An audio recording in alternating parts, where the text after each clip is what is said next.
আসসালামু আলাইকুম। আজকে আমরা দেখব যে মাইক্রোসফট বিং ওয়েবমাস্টার টুলসে মানে আমার যে সাইটটা, এই সাইটটা হচ্ছে সাইট ম্যাপ কীভাবে ক্রিয়েট করতে হয়।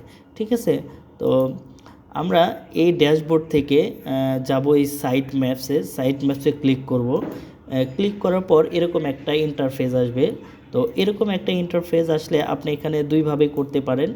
একটা হচ্ছে এখানে ক্লিক করে করতে পারবেন, আর একটা হচ্ছে আপনি এখানেও ক্লিক করে করতে পারবেন। ঠিক আছে, তো আমি এখান থেকে হচ্ছে সাবমিট সাইট ম্যাপে ক্লিক করলাম। অ্যান্ড ক্লিক করার পর আমার এখানে সাইট ম্যাপের যে লিঙ্কটা আছে এটা আমাকে দিতে হবে। তো এটা কিভাবে দিব, জাস্ট আমরা আর একটা ব্রাউজার নিব, এখানে জাস্ট আমার ওয়েবসাইটের লিঙ্কটা নেব, আর এখানে দেব সাইট ম্যাপ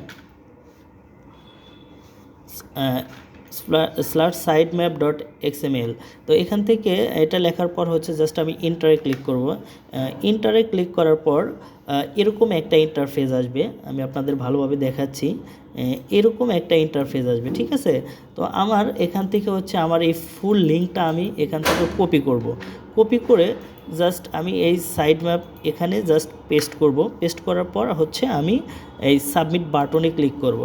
সাবমিট বাটনে ক্লিক করার পর এখানে দেখেন আমার কিন্তু লেখা আসছে যে সাকসেস, মানে আমি যে সাইট ম্যাপটা ক্রিয়েট করছি এটা কিন্তু আমার সাকসেস হয়েছে। তো এটা কিন্তু আমার এখন প্রসেসিং অবস্থায় আছে, যে এটা প্রসেসিং হচ্ছে।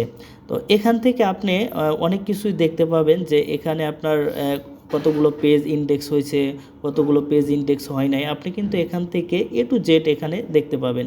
তারপরে হচ্ছে আপনার এখানে হচ্ছে ব্যাকলিংস মানে কতগুলো আছে আপনি এখান থেকে সব দেখতে পারবেন। তারপরে আপনি চাইলে এখান থেকে কিওয়ার্ড রিসার্চও করতে পারবেন।